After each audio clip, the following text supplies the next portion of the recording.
বাংলার জন্য রাজনৈতিক হ্যাংলা, বিজেপিকে এইভাবে নিশানা করেছেন মমতা বন্দ্যোপাধ্যায়। একজন দর্শন করতে গিয়ে ফসকে গিয়েছে, দর্শন করতে গিয়ে মায়ের আশীর্বাদ থেকে বঞ্চিত হয়েছে।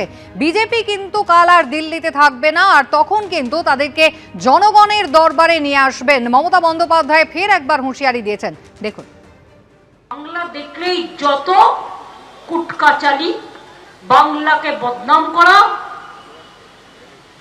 নাম বলছি না, একজন তো দর্শন করতে গিয়ে ফ্রাঁস করে ফসকে গেছে, তার মানে দর্শন করতে হেলাও হচ্ছে না, মায়ের আশীর্বাদ থেকে বঞ্চিত। কারণ মাও খুশি নয়, জনগণকে বাদ দিলে কেউ খুশি হয় না, কেউ ছাড়বে না। কাজেই হামলা করে, ভয় দেখিয়ে, ভোটার নাম কেটে যদি মনে করেন আপনি ক্ষমতার অপব্যবহার করবেন, তাহলে জেনে রাখুন এই বিজেপি তো যাবেই, আজ নয় কাল দিল্লি থেকে। তখন আপনাকে যেখানে পাবো নিয়ে এসে মানুষের কাছে ফেলবো, মানুষ আপনাকে কৈফিয়ত চাইবে, আপনাকে কৈফিয়ত দিতে হবে।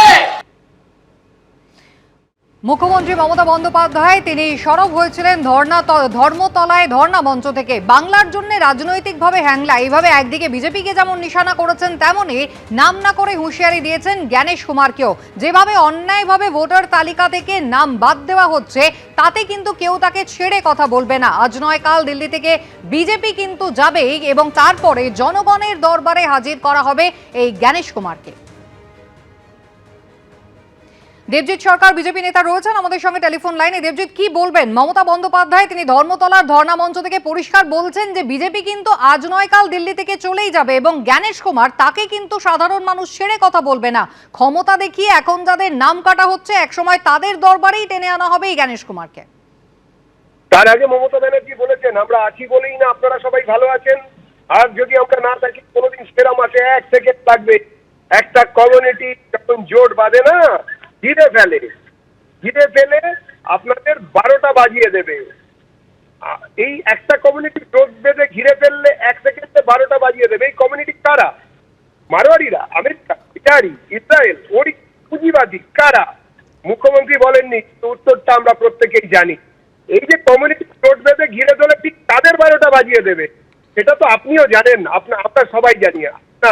আপনি বিজেপির বক্তব্যের সম্ভাব্য অডিয়েন্স বলে মুখ্যমন্ত্রী মনে করেন। আপনারা যারা দুর্গাপূজায় অঞ্জলি দেন, সরস্বতী পুজোয় হলুদ পাঞ্জাবি বা শাড়ি পরেন, যাদের বাড়িতে শালগ্রাম আছে, এটাও বলে দিতে হবে না। আমরা সবই জানি বাঙালি এবারে তৃণমূলের বিসর্জন দেবেই। বাঙালি তৃণমূলকে সরিয়ে দিয়ে বিজেপিকে আনছে। ধন্যবাদ। সুপ্রিম কোর্টে আজ এসআইআর মামলার শুনানি। এখনো পর্যন্ত বিবেচনাধীন 60 লক্ষের মধ্যে 10 লক্ষ লোকের নিষ্পত্তি হয়েছে। নিষ্পত্তি প্রক্রিয়ায় যোগ দিয়েছেন আরো 200 জন জুডিশিয়াল অফিসার। সুপ্রিম কোর্টে জানিয়েছেন হাইকোর্টের প্রধান বিচারপতি। আর অন্যদিকে লোকসভা স্পিকার ওম বিড়লার বিরুদ্ধে অনাস্থা প্রস্তাব পেশ হলো সংসদে। এই খবর নিয়ে ফিরবো বিরতির পর, সঙ্গে থাকবেন।